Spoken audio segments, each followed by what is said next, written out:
Okay, let's do it. All right. So this is, again, we're getting standard deviation now, okay? So again, you always want to get the mean first. Wait, am I? Okay, they can see it, good. You always want to get the mean first, okay? So you always want to do.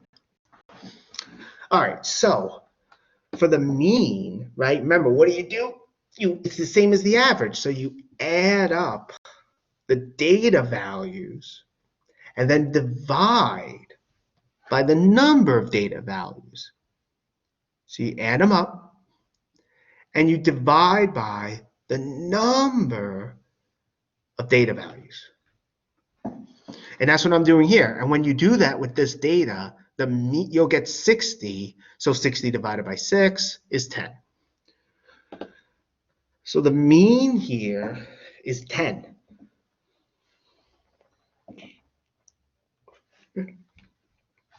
So that's what we get here.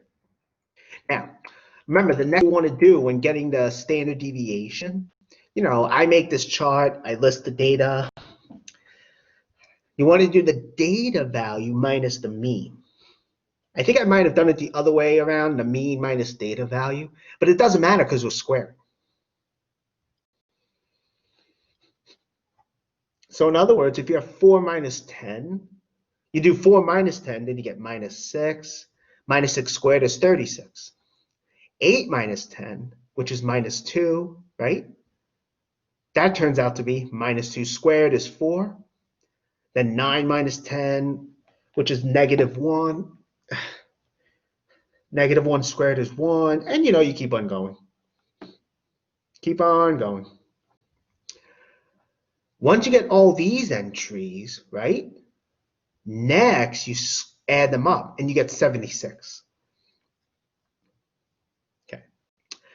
Now remember, this is sample data, right? If you're not told what kind of data it is, you can assume it's sample data. That's the convention the book is following.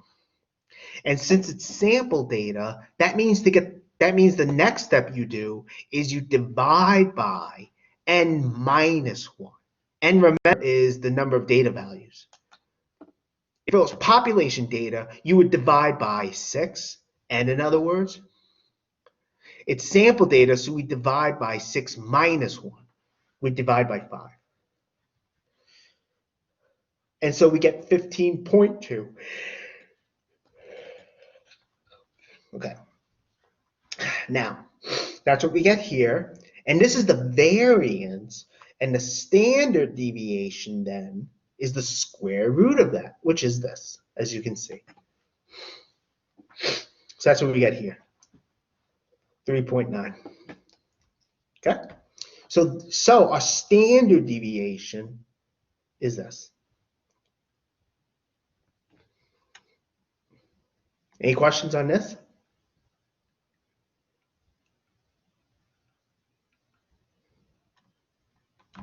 Okay.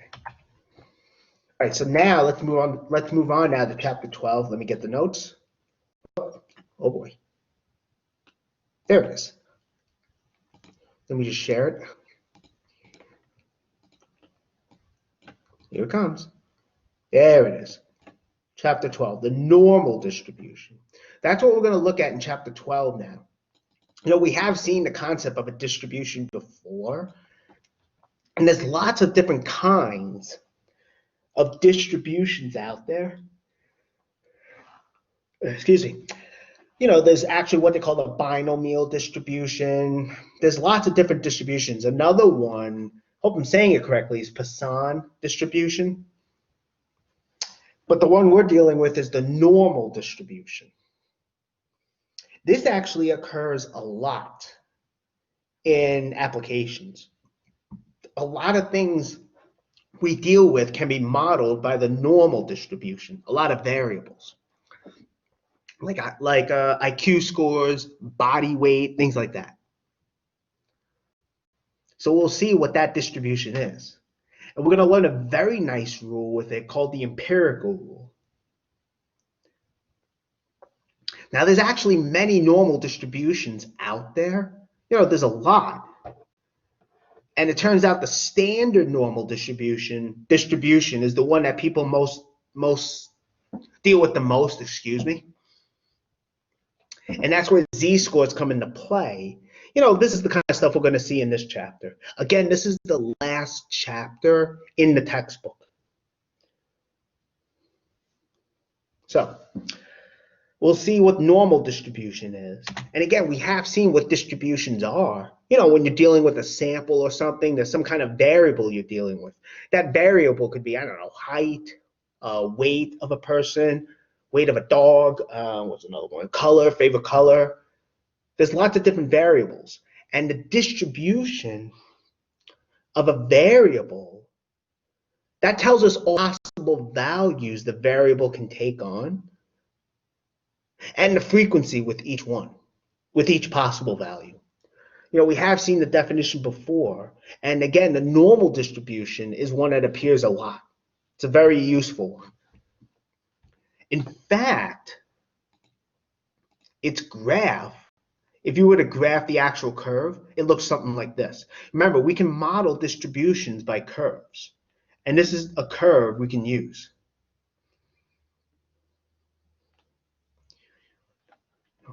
So that's what this curve is, as you can see. Notice also the distribution is symmetric and bell-shaped. You know, what does symmetric mean? Well, symmetric about this line, as you can see.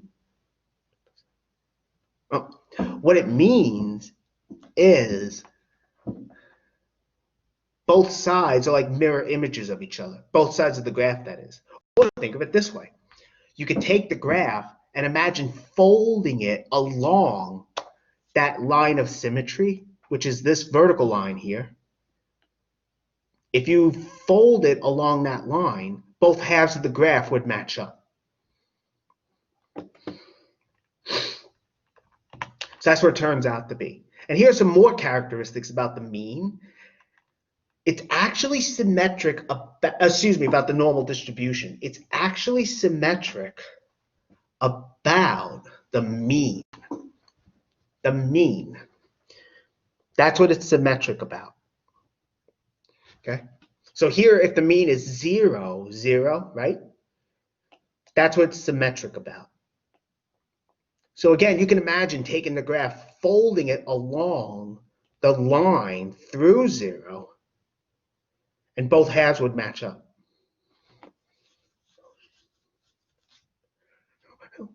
Okay, so that's what this is.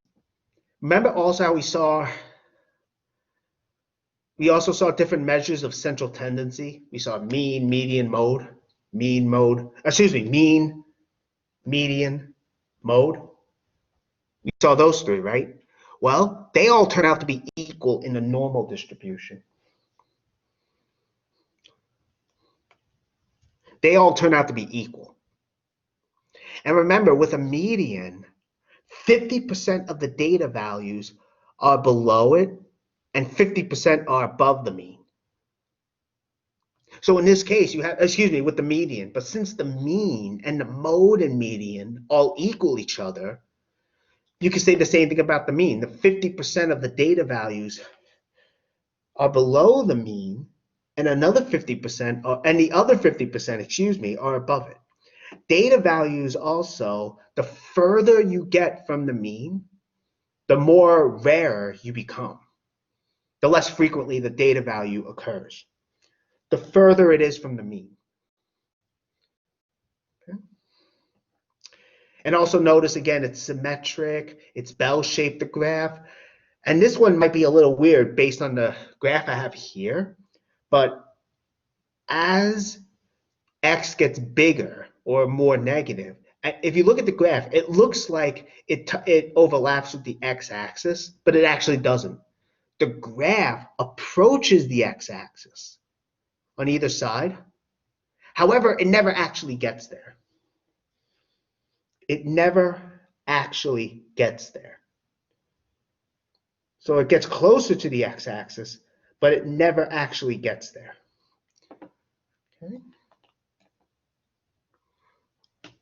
And not only that, this is actually related to what we call the empirical rule, but almost all, okay, of the, what do you call it, the almost all of the data and the area that is under the curve is within 3 standard deviations from the mean. So most of the data that you're going to be dealing with is within 3 standard deviations away from the mean.